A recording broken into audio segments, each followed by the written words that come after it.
ইরানকে ঘিরে যুক্তরাষ্ট্র ইসরায়েলের সাম্প্রতিক হামলার পর মধ্যপ্রাচ্যে উত্তেজনা বেড়েছে।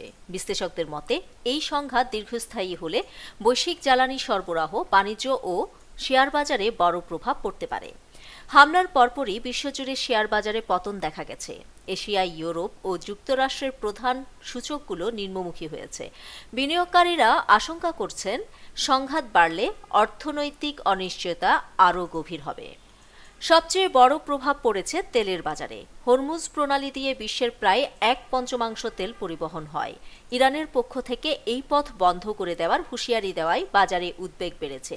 এর ফলে ব্রেন্ট অপরিশোধিত তেলের দাম বেড়ে ব্যারেল প্রতি $82 উপর উঠেছে, যা গত কয়েক মাসের মধ্যে সর্বোচ্চ। বিশ্লেষকদের ধারণা, সরবরাহ অব্যাহত হলে তেলের দাম ব্যারেল প্রতি $100 ছাড়িয়ে যেতে পারে। যুক্তরাষ্ট্রভিত্তিক গবেষণা সংস্থা কাউন্সিল অন ফরেন রিলেশনস সতর্ক করে বলেছেন, মধ্যপ্রাচ্যের সংঘাত বাড়লে জ্বালানি সরবরাহে বড় ধাক্কা লাগবে।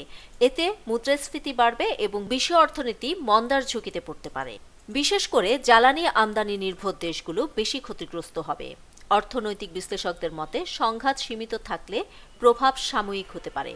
তবে প্রণালী দীর্ঘ সময় বন্ধ থাকলে বা অবকাঠামো ক্ষতিগ্রস্ত হলে বৈশ্বিক মন্দা দেখা দিতে পারে। তেলের দাম যদি ব্যারেল প্রতি $120 পৌঁছে যায়, তাহলে যুক্তরাষ্ট্র সহ বিশ্ব অর্থনীতি বড় ধাক্কা খাবে। নিউজ ডেস্ক, দৈনিক পূর্বকোণ।